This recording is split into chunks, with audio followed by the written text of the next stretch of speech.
Bismillahirrahmanirrahim. Assalamualaikum warahmatullahi wabarakatuh.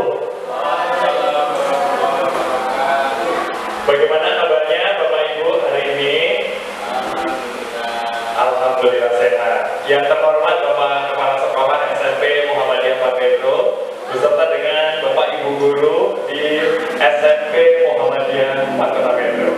Terima kasih untuk waktunya. Hari ini saya diperkenankan untuk berbagi tentang pengalaman serta beberapa hal terkait dengan guru penggerak, program guru penggerak angkatan 5 yang sudah saya ikuti. Dan baik Bapak Ibu, untuk hari ini kita akan fokus membahas tentang budaya positif. Harapannya ke depan di sekolah kita SMP Muhammadiyah Pak Pedro kita bisa menerapkan budaya positif sebagai cara atau satu jalan di mana kita bisa menggapai ketertiban, kedisiplinan, tapi tanpa peraturan dan juga tanpa adanya hukuman yang ada di sekolah. Dan kita akan mempelajari lebih jauh tentang budaya positif di sekolah. Tapi sebelumnya kita untuk menyemangati hari ini, mari kita awali dengan tepuk semangat. Oke, terima kasih. Next. Topik kita hari ini adalah tentang disiplin positif dan juga nilai-nilai kebajikan universal, tentang teori motivasi, hukuman, penghargaan, dan restitusi. Ini yang mungkin hari ini baru kita perkenalkan. Kalau di sekolah-sekolah yang maju atau sekolah-sekolah masa depan itu tidak lagi menggunakan hukuman untuk menertibkan siswa. Lalu menggunakan apa? Dan kita akan mempelajari. Selanjutnya yakni keyakinan kelas ini sebagai pengganti peraturan. Kemudian ada kebutuhan dasar manusia dan dunia yang berkualitas. Kemudian ada restitusi yakni 5 posisi kontrol yang dikuasai oleh guru. Kemudian ada segitiga restitusi yaitu langkah-langkah untuk menyelesaikan permasalahan apabila terjadi permasalahan di sekolah. Baik, selanjutnya tujuan atau goalsnya. Yang pertama, kita akan memahami konsep pendidikan menurut Ki Hajar Dewantara yang dihubungkan dengan konsep budaya dan lingkungan positif yang ada di sekolah. Jadi ternyata jauh sebelum pendidikan Indonesia ini ada, Ki Hajar Dewantara sebagai bapak pendidikan itu sudah membayangkan pendidikan yang baik untuk anak, pendidikan yang berkualitas untuk anak, dan hal ini digabungkan dengan budaya-budaya lokal yang ada di Indonesia. Kemudian yang kedua, melakukan evaluasi dan refleksi tentang praktek disiplin di sekolah. Kita akan merefleksi apakah peraturan dan pemberian hukuman di sekolah kita ini sudah punya impact yang baik, apakah punya dampak ke siswa, apakah siswa menjadi jerah, ataukah siswa menuruti peraturan itu karena takut atau karena kesadarannya sendiri. Kemudian yang ketiga, kita mendapatkan pemahaman baru mengenai konsep disiplin positif untuk menciptakan murid dengan profil pelajar Pancasila. Nah, ini program guru penggerak sedemikian panjang prosesnya. Outcome yang ingin dihasilkan adalah membentuk profil pelajar Pancasila, pelajar dengan karakteristik Pancasila yang begitu kuat. Selanjutnya ada 3 pendidikan dasar menurut Ki Hajar Dewantara, yakni merdeka batin yang dimiliki oleh siswa dan juga guru, merdeka pemikiran, dan merdeka tenaga. Makanya kita menyebut bahwa pendidikan ke depan ini adalah merdeka belajar. Kita belajar merdeka batin itu maksudnya kita memiliki kegembiraan. Kemudian merdeka pemikiran itu pemikiran kita tidak lagi dibatas-batasi. Terus kemudian merdeka tenaga, ide dan gagasan dari guru, dari semua stakeholder yang ada di sekolah, selagi itu memiliki dampak positif untuk sekolah, ide dan gagasan itu bisa dieksekusi dengan bersama-sama. 3, sifat kemerdekaan adalah mampu berdiri sendiri, artinya mandiri, kemudian tidak bergantung kepada orang lain dan mampu mengatur diri sendiri. Lalu apa tugas guru? Hakikatnya sama dengan petani. Petani yang menanam padi, ia hanya dapat menuntut tumbuhnya padi tersebut. Padi itu tumbuh dengan sendirinya. Nah, ia dapat memperbaiki tanahnya, memelihara, kemudian memberi pupuk dan air, kemudian juga memusnahkan hama dan penyakit. Begitu juga dengan guru. Siswa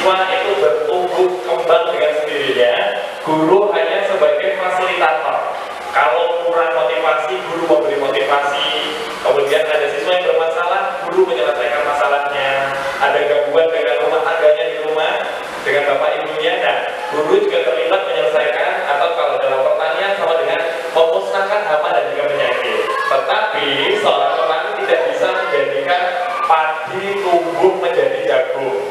Artinya kita tidak bisa memaksakan kodrat si anak. Jadi anak itu punya bakat dan juga punya minatnya masing-masing. Jadi guru tetap tidak bisa mengubah bakat itu. Misalkan siswa kita ada kansa bakatnya di tari, kita akan mengubahnya dengan sebuah tenaga untuk menjadi atlet basket. Nah, maka itu sama dengan mengubah padi untuk menjadi jagung. Ya, jadi itu mustahil dilakukan. Maka guru hanyalah membimbing serta menuntun bakat si anak agar mencapai titik yang paling maksimal. Selanjutnya, pertanyaan-pertanyaan refleksi kita untuk kita menjadi bahan renungan kita selama mengajar, Bapak Ibu Guru. Pengalaman apakah yang memalukan atau menyedihkan ketika menjadi murid dan kapan itu terjadi? Tentu Bapak Ibu Guru dulu pernah belajar, pernah mengalami pembelajaran di sekolah. Dan pengalaman apa yang memalukan yang pernah terjadi di sekolah dan sampai sekarang masih teringat? Pasti Bapak Ibu Guru masih mengingatnya. Terus kemudian pengalaman apa yang membahagiakan dan membanggakan ketika berada di sekolah? Maka ketika meraih medali, memenangkan lomba, tampil di hadapan wali kota, dan lain-lain. Kemudian sudah berapa lama kejadian itu? Dan pertanyaannya, kenapa kita masih ingat dengan kejadian yang memalukan di sekolah, atau mengecewakan atau menyedihkan, sama kejadian yang membanggakan? Dan yang keempat, mari kita renungkan, jika ini menjadi dampak yang panjang bagi murid, maka murid jangan sampai mengalami hal-hal yang menyedihkan, yang memalukan, yang membuat trauma, yang sampai sekarang masih teringat. Bila perlu mereka memiliki pengalaman yang membahagiakan, membanggakan, yang sampai sekarang masih diingat seperti kita, Bapak Ibu Guru ya. Selanjutnya, pertanyaan formatif, setujukah Bapak Ibu hukuman dapat mendisiplinkan anak? Setuju nggak Bapak Ibu? Dengan dikasih hukuman, anak-anak menjadi lebih disiplin. Setuju? Ada yang setuju, ada yang tidak. Selanjutnya, pemberian hukuman dengan hal yang positif seperti membaca, membersihkan halaman sekolah, ini bisa meningkatkan kedisiplinan anak. Apakah benar? Kalau anak terlambat, kemudian kita kasih hukuman untuk membaca berapa buku atau merangkum berapa buku, apakah hukuman semacam ini menjadi anak menjadi disiplin? Kemudian memberikan penghargaan, ini bisa meningkatkan motivasi anak. Apakah benar apabila kita memberikan reward atau penghargaan, kemudian anak-anak menjadi berlomba untuk disiplin? Nah, hal ini nanti kita akan jabarkan melalui beberapa penelitian yang sudah dilakukan oleh ahlinya. Selanjutnya, apa yang ada di dalam benak Bapak Ibu jika mendengar kata disiplin? Pasti yang terbayang di kepala kita adalah sesuatu yang ketat, sesuatu yang dengan aturan, yang ditegakkan secara tegas, atau sama sekali ketidaknyamanan. Ketika kita melanggar disiplin, pasti kita akan mendapatkan hukuman. Nah, ketika mendengar disiplin, pasti yang muncul di kepala kita itu. Namun ternyata disiplin itu tidak dimaknai sebagai itu. Selanjutnya, makna disiplin yang sebenarnya, Bapak Ibu ya. Disiplin ini berasal dari bahasa Latin, yakni disiplina, yang artinya belajar. Makna asal dari ini konotasi dengan disiplin dari murid-murid Sokrates dan juga Plato. Dari zaman filosofer atau seorang filosof zaman dulu, disiplin ini sudah mulai muncul. Tapi disiplin ini dijadikan sebagai menggali potensi menuju sebuah tujuan apa yang dia hargai, bukan dimaknai sebagai memperketat peraturan dan memberikan hukuman. Namun dalam budaya kita, makna disiplin telah berubah menjadi sesuatu yang dilakukan kepada seseorang agar mendapatkan kepatuhan cenderung umum dan menghubungkan kata disiplin dengan ketidaknyamanan, bukan dengan apa yang kita hargai atau pencapaian suatu tujuan mulia. Sementara di zaman filosof dulu, disiplin itu adalah sesuatu yang sangat kita cintai, sesuatu yang sangat kita hargai atau kita ingin kejar. Itu kita disebut dengan disiplin. Jadi misalkan ada anak yang dia punya bakat di bidang penelitian makhluk hidup, nah ketika dia mencintai disiplin tentang ilmu keragaman makhluk hidup, nah maka dia akan memperdalam itu. Nah, itu dimaknai dengan disiplin. Selanjutnya, Lalu bagaimana guru bisa membimbing agar anak bisa belajar dari kesalahan? Yang pertama, guru membangun sistem yang berpusat pada murid, yaitu membuat kesepakatan murid di kelas.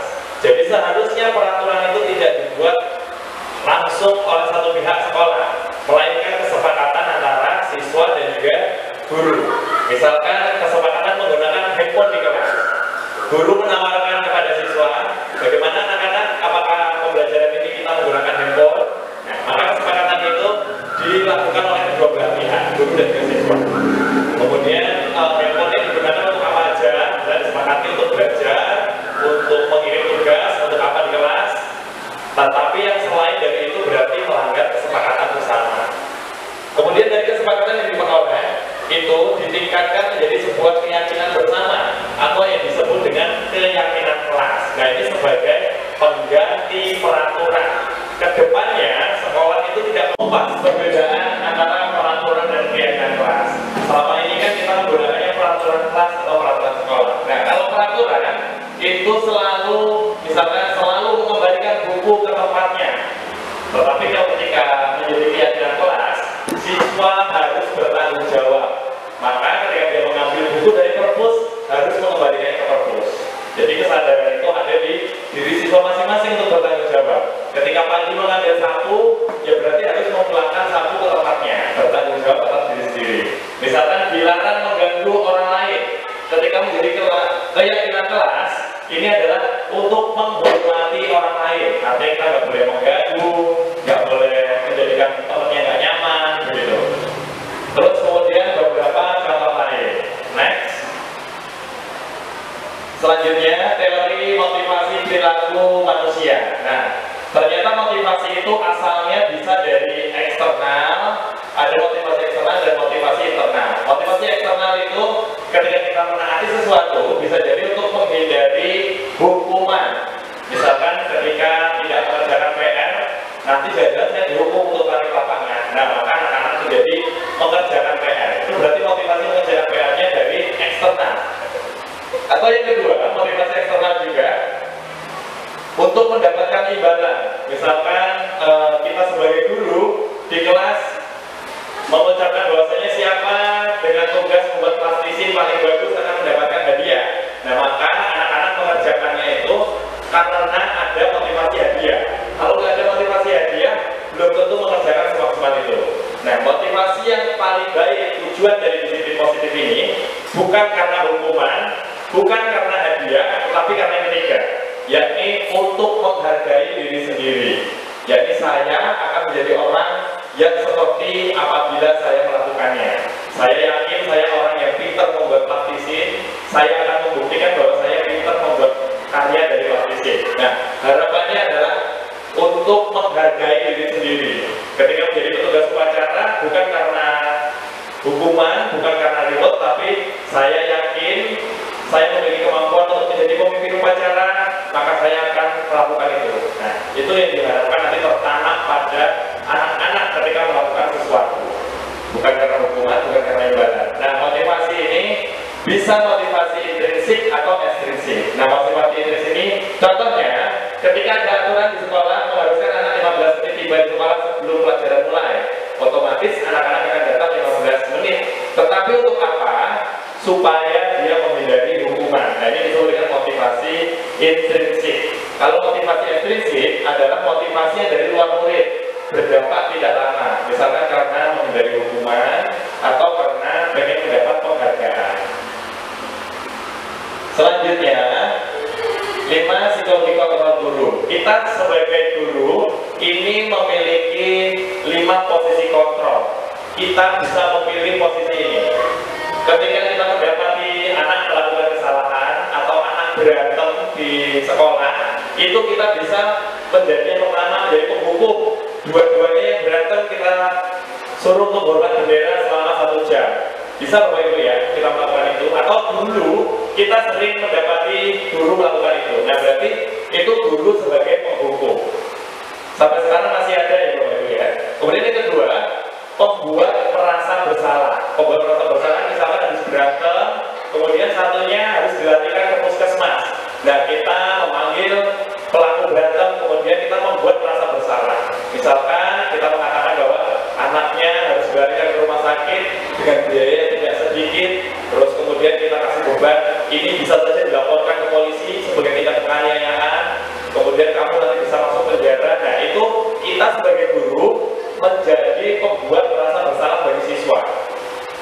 Ini dari 1 dan 2 ini kurang baik Bapak Ibu ya. Kurang baik untuk psikologi anak karena anak akan merekam itu, tetapi masih sering kita dapati seperti ini. Kemudian yang ketiga adalah sebagai teman. Sebagai teman itu habis siswa berantem kita temui, kemudian kita ajak ngobrol. Sebenarnya apa yang membuat kamu maksudnya melakukan perkelahian? Gitu. Kita ajak ngobrol. Kita cari tahu backgroundnya atau penyebabnya itu apa. Nanti kan anak akan bercerita. Nah itu kita memposisikan diri sebagai teman. Kalau kita menjadi penghukum, anak itu tidak akan menceritakan yang sebenarnya. Ketika kita di posisi teman, anak akan cenderung mau membuka diri untuk bercerita. Kemudian selanjutnya yakni sebagai pemantau. Pemantau atau pengawas ini adalah misalkan setelah berantem kita bertanya kepada siswanya. Kan kamu tahu keyakinan di kelas kita untuk menghargai orang lain, tidak menyakiti fisik maupun secara verbal kepada orang lain. Terus kemudian ini di catatan kamu sudah 3 kali membuat kesalahan yang sama. Ini sebabnya apa? Nah, itu sebagai pemantau. Nah, yang paling baik adalah yang kelima, posisi sebagai manajer. Nanti ke depannya semua sekolah tidak lagi memberlakukan hukuman di sekolahnya, tetapi menggunakan guru dengan posisi sebagai manajer. Manajer ini mengatur, jadi dia akan mengajak ngobrol sesuatu atau kesalahan seseorang yang berbuat salah atau siswa yang baru melakukan kesalahan, kemudian dicari tahu penyebabnya apa, terus kemudian kita berada di pihak dia walaupun dia adalah orang yang salah. Misalkan habis berantem, kemudian dia cerita si siswa, ini tadi baju saya dirobekin Pak sama dia, makanya saya nggak terima dan saya hajar. Nah kemudian setelah itu kita akan seolah-olah membela si anak. Jadi di manajer ini, Bapak kalau disakiti atau barang Bapak dirusak, pasti Bapak juga akan marah, melakukan yang sama seperti kamu. Tetapi apakah dengan menghajar dia, baju kamu akan kembali seperti semula? Nah, hal ini disebut dengan posisi sebagai manajer. Kemudian itu kepada anak yang hajar 1. Ya, anak yang berperan yang kedua, kita kan bertanya juga, apa penyebabnya menjadikan kamu robek bajunya? Terus kemudian selanjutnya kita mengajari dia untuk bertanggung jawab atas perbuatannya. Kalau misalkan dia merobekkan baju temannya, jadi dia bertanggung jawab untuk bagaimana solusinya biar bajunya tidak lagi robek. Apakah dia meminta maaf bajunya akan kembali? Nah, hal-hal ini disebut dengan posisi kita sebagai manajer. Jadi anak merasa bertanggung jawab atas apa yang dia perbuat. Selanjutnya ini penjabaran dari yang tadi sudah saya jabarkan, baik posisi penghukum, selanjutnya posisi membuat merasa bersalah beserta dengan contohnya, selanjutnya posisi teman, posisi pemantau, dan yang terakhir yang paling baik adalah posisi manajer. Next. Selanjutnya, sebenarnya siswa di kelas itu membutuhkan 5 kebutuhan ini. Kalaupun mereka melakukan kesalahan atau tindakan-tindakan yang irasional di kelas, misalkan ribut, lari-lari, lagi diajar, kemudian mereka malah nyanyi di kelas, itu karena 5 kebutuhan ini ada salah satu yang tidak terpenuhi. Yang pertama adalah kebutuhan bertahan hidup.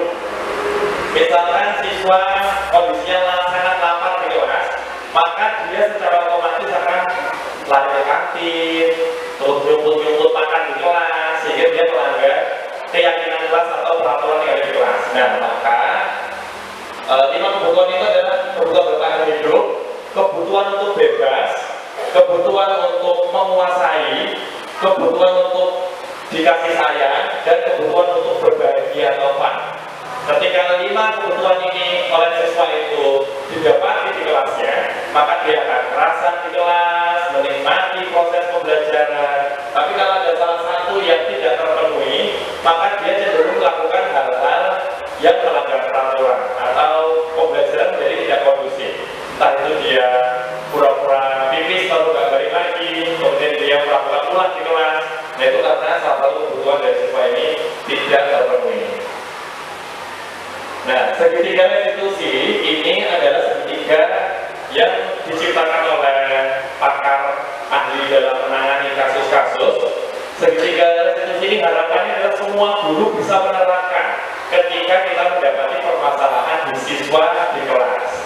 Segitiga restitusi adalah proses penciptaan kondisi bagi murid untuk memperbaiki kesalahan mereka. Jadi ketika siswa melakukan kesalahan atau pelanggaran, itu mereka sendiri yang akan memperbaiki itu, bukan dari peraturan, hukuman atau penghargaan. Sehingga mereka bisa kembali pada kelompok mereka dengan karakter yang lebih kuat. Kita sering misalkan ada peraturannya jilbabnya harus biru pacaran. Untuk yang menggunakan jilbab yang nggak biru, kita bikin barisan sendiri. Misalnya jilbab hitam kita bikin barisan sendiri. Kita sering dulu ya, ke SD atau di sekolah-sekolah lain masih menerapkan hal semacam ini. Padahal seharusnya mereka tidak perlu dipisahkan dari kelompoknya. Restitusi juga merupakan proses kolaboratif yang mengajarkan pada murid untuk mencari solusi untuk masalah mereka sendiri. Kayak tadi siswa yang berantem karena merobekkan baju temannya, maka mereka sendiri yang diarahkan untuk menyelesaikan permasalahannya. Tadi baju temanmu kamu robekin, apakah nyaman kalau baju kamu dirobekin juga sama temanmu? Nah, terus kemudian mereka akan mengarah memperbaikinya. Selanjutnya, ini contoh segitiga restitusi prosesnya ya. Yang pertama adalah validasi kesalahan atau kebutuhan. Jadi kita tanyain dulu, bener nggak berantem? Jadi jangan langsung kita menerima kabar Pak, ini berantem di kelas, langsung dua-duanya keras hukuman. Ternyata itu adalah proses yang salah. Prosesnya yang pertama adalah validasi kesalahan atau kebutuhan. Validasi itu valid nggak informasinya? Apa benar tadi kamu melakukan penganiayaan kepada si A? Kita tanyakan baik-baik. Setelah itu, yaitu menanyakan keyakinan. Keyakinan ini sama dengan peraturan, tapi dia lebih next level dari sebuah peraturan. Kita tanyakan, apa boleh kalau di kelas kita melakukan kekerasan kepada temannya? Apakah itu nggak melanggar keyakinan kelas kita, yaitu menghormati orang lain? Nah, seperti itu. Kemudian menstabilkan identitas itu tadi dengan seolah-olah kita itu ada di pihak dari siswa yang melakukan kesalahan itu, sehingga dia tidak merasa trauma, tidak merasa diberi hukuman, dan dia akan bertanggung jawab atas kesalahannya sendiri. Selanjutnya, nah dalam ketika restitusi sudah saya berikan contohnya tadi pada pemecahan sebuah kasus.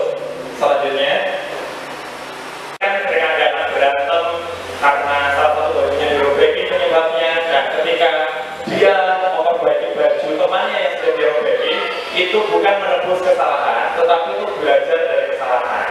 Selanjutnya, memperbaiki hubungan. Mungkin tadi yang dari berantem itu setelah dilakukan segitiga restitusi ini, mereka akan baikan karena kita cari tahu penyebabnya, dan penyebabnya itu sudah diberikan solusi. Tadi nggak terima karena bajunya robek sudah dijahit, jadi sudah tidak ada alasan lagi untuk tidak memiliki hubungan baik. Jadi harapannya setiap problem itu tidak meninggalkan sisa permusuhan. Selanjutnya, tawaran bukan paksaan. Jadi ketika untuk mencari solusinya itu guru memberikan tawaran. Jadi bukan guru yang coba berarti kamu harus menjahit bajunya, itu bukan. Tetapi kan, jadi gimana? Baju temanmu sekarang sudah robek, tidak bisa dipakai lagi.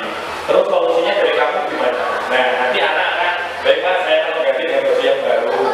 Baik Pak, saya akan menunjuk foto terbaiknya. Nah, hal-hal ini muncul dari siswanya sendiri.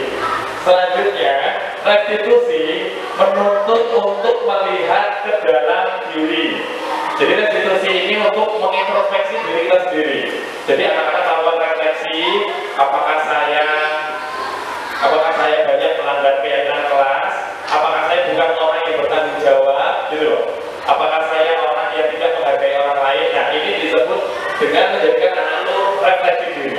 Restitusi mencari kebutuhan dasar yang mendasari tindakan. Jadi tadi ada anak-anak itu butuh bebas, butuh senang, butuh diakui, butuh penghargaan, dan butuh kasih sayang. Ketika salah satu yang tidak terpenuhi, maka dia akan melakukan tindakan-tindakan tadi. Nah, maka ketika restitusi ini dilakukan, kita akan tahu, oh ternyata dia itu butuh kebebasan, oh dia itu butuh kasih sayang, makanya dia di kelas banyak caper, banyak nyeletuk yang enggak di kelas gitu. Kemudian selanjutnya restitusi diri ada ini adalah the best solution sementara dari para peneliti-peneliti. Jadi peneliti itu para ilmuwan itu sudah melakukan ketika anak diberikan hukuman, apakah dia akan mengulangi kesalahannya lagi atau enggak, atau dia punya trauma enggak setelah 10 tahun lagi. Ternyata dari penelitian itu didapati hukuman ini enggak baik untuk psikologi anak. Dia akan trauma, dia akan mengurangi rasa percaya dirinya dan lain-lain. Dan restitusi ini sebagai solusi yang terbaik sehingga anak-anak merasa dia memiliki harga diri, dia memiliki rasa tanggung jawab, memiliki rasa kasih sayang kepada orang lain. Jadi dia tidak akan merendahkan dirinya sendiri. Selanjutnya, restitusi fokus pada karakter.